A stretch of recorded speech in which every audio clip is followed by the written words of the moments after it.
오늘 나누실 말씀은 누가복음 18장 31절에서 34절 말씀입니다. 말씀을 읽겠습니다. 예수께서 12 제자를 데리시고 이르시되 보라 우리가 예루살렘으로 올라가노니 선지자를 통하여 기록된 모든 것이 인자에게 응하리라. 인자가 이방인들에게 넘겨져 희롱을 당하고 능욕을 당하고 침뱉음을 당하겠으며 그들은 책찍질하고 그를 죽일 것이나 그는 사흘 만에 살아나리라 하시되 제자들이 이것을 하나도 깨닫지 못하였으니 그 말씀이 감추었으므로 그들이 그 이르신 바를 알지 못하였더라. 세교의 가르침 천국의 비밀 10239의 4항에 있는 말씀을 소개해 드리겠습니다. 율법과 예언서에는 주님에 대해 기록한 모든 것이 이루어졌다고 말합니다. 이 말의 의미는 주님이 지옥을 정복하심으로 해서 의롭게 되셨고 천국을 질서 아래 두셨으며 당신의 인성을 영화롭게 만드셨으며 또한 그렇게 해서 인간이 거듭나고 구원받는 것을 의미합니다.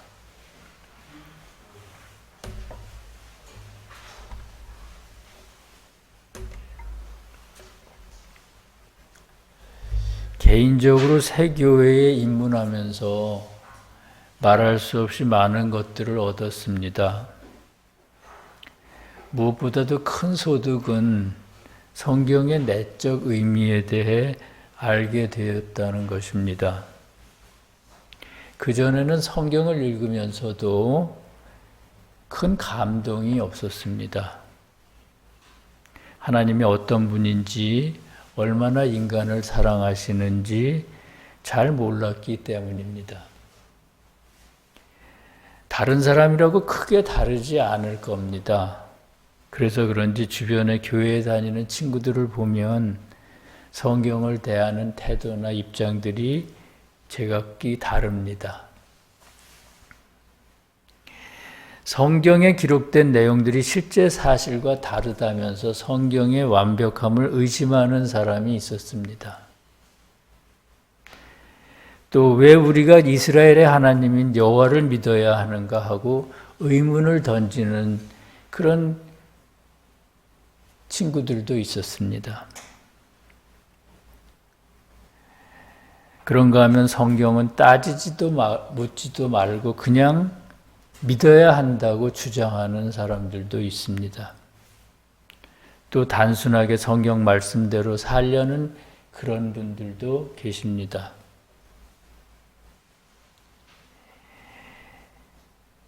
이들은 다 나름대로 독실한 기독교인이라고 자처하는 분들입니다. 그들을 보면서 오늘날 기독교인들의 신앙의 뿌리가 그렇게 튼튼하지 않다. 다시 말하면 아주 허약하다는 걸 알았습니다. 왜 그럴까요? 하나님을 믿으려면 먼저 하나님과 말씀에 대해 잘 알아야 합니다. 하나님이 어떤 분이시며 그분이 얼마나 우리 인간들을 사랑하시는지를 아주 마음에 깊이 와 닿아야 됩니다. 그런 전제 없이 하나님을 맹목적으로 그냥 믿는다면 잘 모르는 어떤 사람을 믿는 것과 같아서 그걸 진정한 믿음이라고 보기는 어렵습니다. 세교에서는 성경은 문자로 된 외적인 의미와 그 속에 있는 내적 의미로 이루어진다고 가르칩니다. 그러니까 문자적인 의미로만 말씀을 이해하면 안 되고요. 문자적인 의미와 내적인 의미를 모두 활용해서 말씀을 이해해야 한다는 것입니다.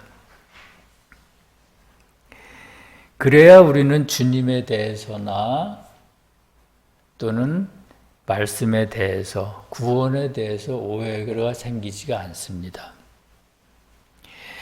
예를 들면 앞에서 어떤 분이 말씀에 기록된 내용들이 실제 사실과 많이 다르다고 했습니다. 그럴 수밖에 없는 것은 말씀의 문자적인 의미는 자체로 진리가 아니고요. 내적 의미를 나타내는 표상에 불과하기 때문입니다. 그러므로 문자적으로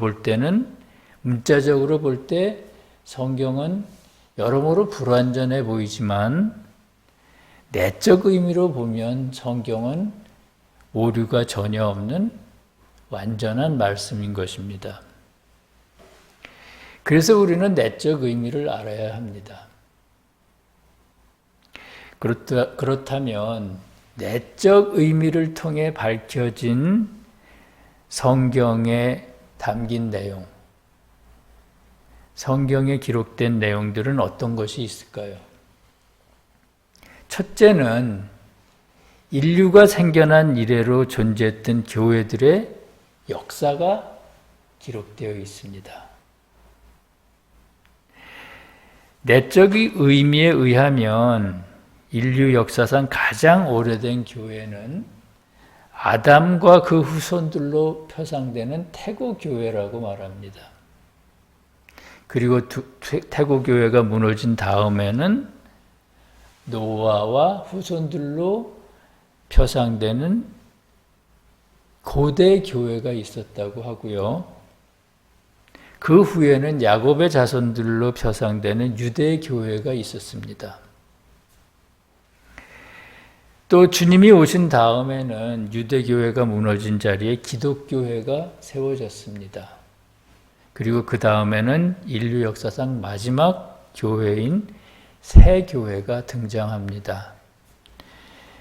그 새교회에 대해 요한계시록에는 하늘에서 내려오는 거룩한 성 새 예루살렘이라는 그렇게 기록하고 있습니다. 말씀의 내적 의미를 통해 밝혀진 성경의 두 번째 내용은 주님에 관한 것입니다. 창세기와 예언서 그리고 복음서의 기록들은 주님이 오실 것에 대한 예언과 그리고 주님께서 세상에 오셔서 어떻게 인류를 구원하셨는지 그 과정들을 소상하게 밝히고 있습니다. 말씀의 내적 의미를 통해 밝혀진 성경의 세 번째 내용은 인간의 영적인 거듭남에 관한 것입니다. 예를 들면 창세기 1장과 2장에서는 하늘과 땅과 인간의 창조에 대해 기술하고 있는데 그것은 내적 의미를 통해 볼 때 자연계의 창조를 그린 것이 아니고요. 인간이 거듭나는 과정들을 그린 것입니다. 이와 같이 성경의 모든 것들은 주님에 대해 하늘의 천국과 지상의 교회에 대해 그리고 신앙인들의 거듭남에 대해 다루고 있습니다. 말씀의 내적인 의미를 통해 이러한 것들을 이해할 때 우리는 주님이 어떤 분이시고 얼마나 우리 인간들을 사랑하시는지 그것을 가슴에 와닿게 느낄 수가 있습니다. 그리고 그때 비로소 주님을 굳건하게 믿고 따를 수가 있습니다. 주님은 참된 진리를 우리에게 주시기 위해 세상에 오셨습니다. 그런 의미에서 볼 때 주님이 입으신 인간은 본질에 있어서는 선 자체이신 여호와로부터 나오는 진리 그 자체였습니다. 그러나 주님이 처음부터 완전한 인간, 완전한 진리로 오신 것은 아닙니다. 주님의 인간 안에는 어머니 마리아에게서 받은 유전적인 속성들이 그대로 남아 있어서 그것을 벗어야 했기 때문입니다. 마리아로부터 받은 유전적인 것들을 벗는 일은 불완전한 몸을 통해 지옥의 시험을 불러들이고 그것을 완전히 이김으로써 이루어졌습니다. 주님이 완전한 인간, 신성한 인간으로 처음부터 오셨다면 지옥의 시험을 경험하실 수 없었을 것입니다.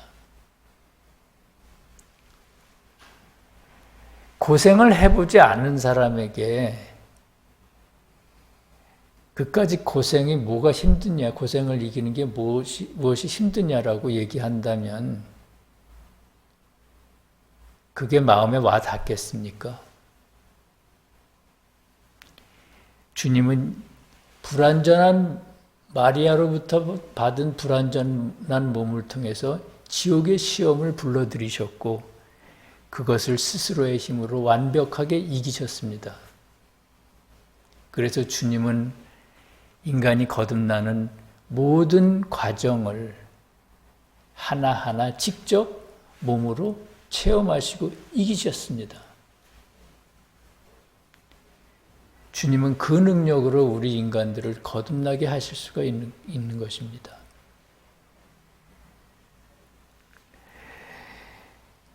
주님께서 십자가의 마지막 시험을 이기고 부활하셨을 때 비로소 주님은 완전하고 신성한 인간이 되셨고 완전하고 신성한 진리가 되셨습니다. 우리는 그 진리의 능력에 힘입어 주님을 믿고 따르는 한 거듭날 수가 있게 된 것입니다. 오늘 본문에서 주님은 마지막 시험인 십자가의 고난을 앞두고 앞으로 일어날 일들을 담담하게 제자들에게 말씀하십니다. 주님에게 어떤 일이 일어나게 될까요? 먼저 본문 31절에서는 다음과 같이 말합니다. 예수께서 12 제자를 데리시고 이르시되 보라 우리가 예루살렘으로 올라가노니 선지자들을 통하여 기록된 모든 것이 인자에게 응하리라. 말씀에서 12이라는 수는 믿음 또는 믿음에 관한 모든 것을 나타냅니다. 12이라는 수가 그런 의미를 가지기 때문에 말씀에는 주님의 제자들을 12로 표현을 했고요. 또 이스라엘 부족들을 역시 12지파로 표현하고 있습니다. 따라서 본문에 나오는 주님의 12 제자는 주님을 믿는 모든 사람들이고요. 또한 그들의 다양한 믿음을 나타냅니다. 주님을 믿는다고 해서 믿음이 모두 같지는 않습니다. 베드로와 같은 믿음이 있고요. 요한과 같은 믿음이 있습니다. 또 도마와 같은 그런 믿음이 있습니다. 주님은 그런 모든 사람들을 함께 데리고 예루살렘으로 올라가고자 하십니다. 예루살렘은 주님이 마지막 시험을 당할 고난의 현장입니다. 그러나 내적 의미로는 하나님의 성전을 뜻하고 주님 자신에게는 여호와가 계신 속 사람을 뜻합니다. 그것이 예루살렘입니다. 따라서 예루살렘으로 올라간다는 것은 주님에게는 십자가의 시험을 이기심으로 인성과 신성이 하나가 되는 것을 의미하고요. 주님의 제자들에게는 시험을 통해 겉사람이 속사람에게 순종하는 것, 그리고 그렇게 해서 속사람과 겉사람이 하나가 되는 것을 의미합니다. 그것은 영적인 상승이기 때문에 말씀에서는 예루살렘으로 올라간다고 표현을 했습니다. 주님께서는 또 선지자들을 통해 기록된 모든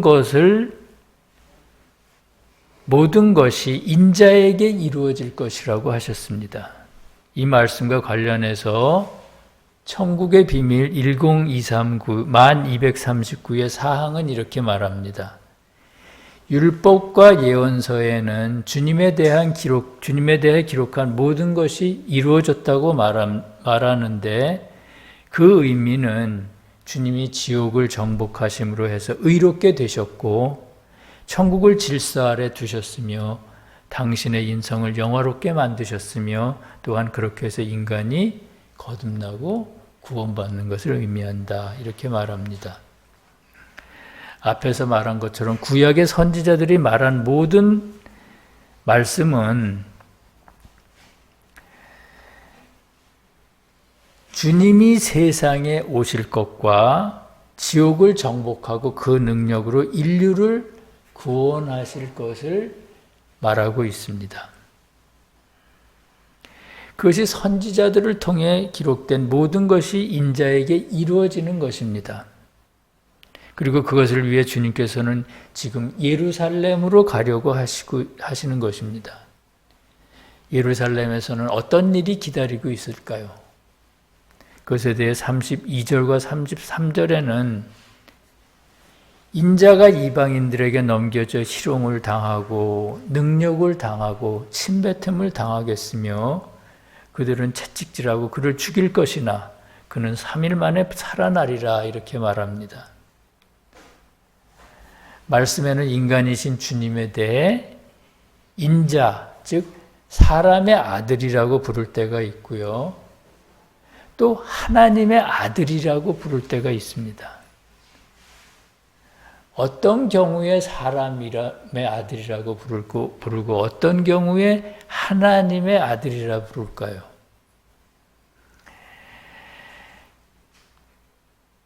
사람의 아들이라고 부를 때는 주님의 인간 안에 있는 진리를 뜻합니다. 그리고 하나님의 아들이라고 부를 때는 주님의 인간 안에 있는 선을 뜻합니다. 앞에서 말한 것처럼 주님은 인간의 몸을 입고 오신 주님은 본질에 있어서는 선 자체이신 여호와로부터 나오는 진리였습니다. 그렇기 때문에 주님의 인간 안에는 선과 진리가 항상 공존했습니다. 그렇다면 본문의 내용처럼 시험을 당하실 때 주님은 왜 당신을 하나님의 아들이라 부르지 않고 인자라고 언제나 부르셨을까요? 그 이유는 지옥의 영들은 선을 공격하지는 못하고 진리만 공격할 수 있기 때문입니다.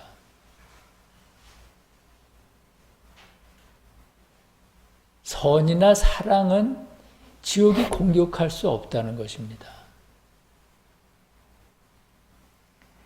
그래서 말씀에서는 주님의 시험에 대해 말할 때는 언제나 주님을 인자 또는 사람의 아들이라고 불렀습니다.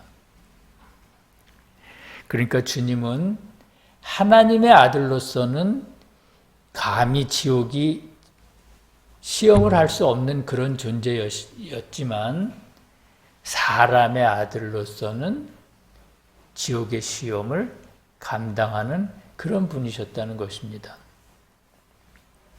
주님께서는 또 당신이 욕을 당하고 채찍질과 침뱉음을 당할 것이라고 말씀하셨습니다. 그것은 주님의 교회에 의해 하나님의 말씀이 왜곡되고 더럽혀지는 것을 의미합니다. 주님은 곧 말씀이며 진리이기 때문입니다. 그러니까 다시 말해서 주님을 괴롭히고 침뱉고 채찍질하는 것은 곧 말씀을 더럽히고 모독하는 것이라는 것입니다. 실제로 유대교회에서는 하나님의 말씀을 자기 마음대로 이리 고치고 저리 고치고 해서 장로의 전승이라는 인간의 전통을 만들어 놨습니다. 그리고 그것을 하나님의 말씀보다 더 귀하게 여겼습니다. 그것이 바로 주님을 때리고 침뱉고 십자가에 못 박는 일이었습니다. 주님은 그렇게 모진 고난을 당하셨지만 죽은 지 사흘 만에 다시 살아나셨습니다. 말씀에서 3일은 완전한 성취를 의미합니다. 그러므로 주님이 3일 만에 일어나신 것은 시험을 통해 주님의 인성이 단계적으로 거룩하게 변하는 것을 의미하고요. 그렇게 해서 주님 자신이 완전하고 신성한 진리가 되시는 것을 의미합니다. 주님은 모든 것을 한 번에 이루시지는 않습니다. 한 번 하시고, 두 번 하시고, 마지막으로 세 번째 이루십니다. 그래서 주님은 겟세마네 동산에서 세 번 기도하셨습니다. 십자가에서 달리실 때는 3시에 못 박히시고 6시까지 견디시고 9시가 될 때 운명하셨습니다. 교회가 무너질 때도 마찬가지입니다.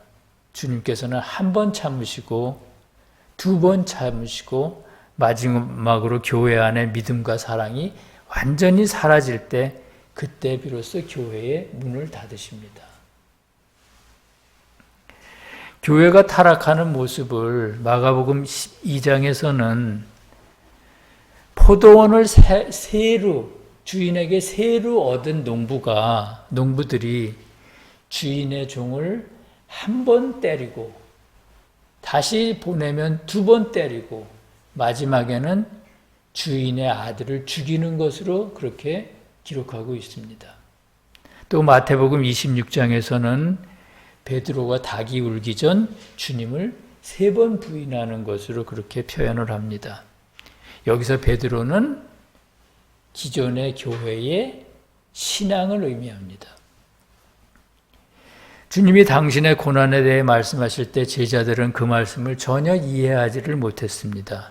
그 이유에 대해서 본문에는 주께서 그들에게 말씀의 의미를 감추셨기 때문이라고 말합니다. 그렇다면 주님은 왜 제자들에게 말씀의 의미를 감추셨을까요? 첫 번째 이유는 아직 진리를 받을 준비가 되지 않은 사람에게는 진리를 줘도 더럽힐 것이기 때문입니다. 진리를 더럽히는 것은 용서받을 수 없는 큰 죄입니다. 그래서 주님께서는 그런 사람에게는 진리를 감추십니다. 주님께서 제자들에게 진리를 감추신 두 번째 이유는 십자가의 마지막 시험을 이기시기 전 주님은 아직 완전한 진리가 아니었기 때문입니다. 그래서 주님께서는 복음서에서 뭐라고 하셨습니까? 내가 가서 또 다른 보혜사를 너희들에게 보낼 것이다. 이렇게 말씀하셨습니다. 주님은 부활하시고 천국으로 올라가셔서 천국과 질서를 흐트러진 천국과 질서를 본래의 모습으로 회복하시고 그리고 나서 언제 지상에 또 다른 보혜사를 보내주셨습니까? 그것을 세교의 가르침 천국의 참된 기독교에서는 1770년 6월 19일에 지상의 시간으로 1770년 6월 19일에 천국의 모든 곳에 주님의 말씀을, 복음을 제자들을 통해 보내서 전파하셨다고 그렇게 말하고 있습니다.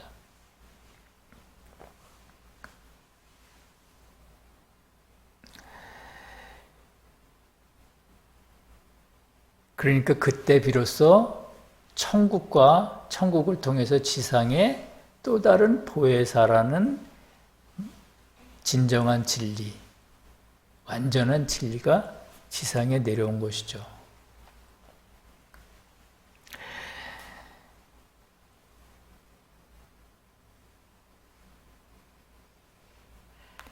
사랑하는 성도 여러분, 오늘 말씀에서 주님은 제자들에게 함께 예루살렘으로 올라가자고 하시고요. 선지자들이 당신에 대해 기록한 모든 것을 함께 이루자고 하십니다.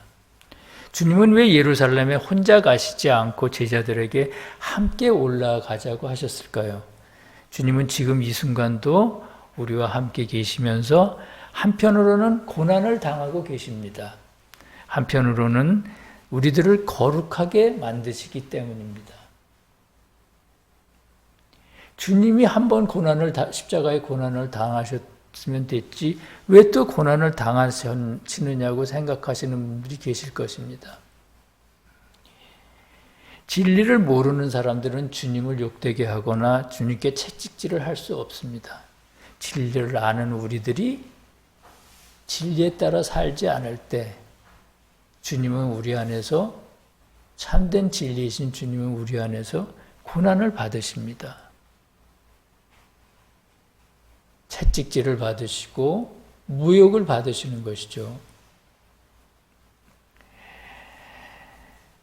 그동안 알게 모르게 얼마나 우리가 주님께 함부로 했을까요? 그런 걸 생각하면 말할 수 없이 부끄럽고 주님 앞에 두려움을 느낍니다. 그러나 한편으로는 주님과 함께 예루살렘으로 올라갈 수 있다는 사실에 마음이 설레고 기대가 됩니다. 모쪼록 마음을 낮추시고요. 순진한 마음으로 주님을 따라 각자의 예루살렘으로 올라가는 우리들이 되어야 하겠습니다. 주님의 그런 은혜가 이 진리 안에 있는 모든 성도들과 함께 하시기를 간절히 기도합니다. 나 여호와가 너를 세워 백성의 언약과 이방의 빛이 되게 하리니 네가 눈먼 자들의 눈을 밝히며 갇힌 자를 감옥에서 이끌어내며 흑암에 앉은 자를 감방에서 나오게 하리라. 아멘. 함께 기도하시겠습니다. 사랑과 자비의 주님, 추운 겨울이 지나고 봄이 오고 있음을 느낍니다. 저희들로 하여금 엄혹한 세월을 잘 견디게 하심을 진심으로 감사드립니다. 오늘 말씀에서 주님께서는 제자들에게 예루살렘으로 올라가 선지자들이 예언한 일들을 이루자고 하셨습니다. 그 말씀을 들을 때 한편으로는 두렵고 한편으로는 마음이 설렜습니다. 주님과 함께라면 어디든지 갈 수 있고 어떤 고난도 견딜 수 있음을 저희로 하여금 믿게 하옵소서. 그동안 진리를 알면서도 행하지 않은 모든 죄악을 주님 용서하여 주시옵고 주님과 함께 예루살렘 성에서 최후의 승리를 하도록 주님 도와주시옵소서.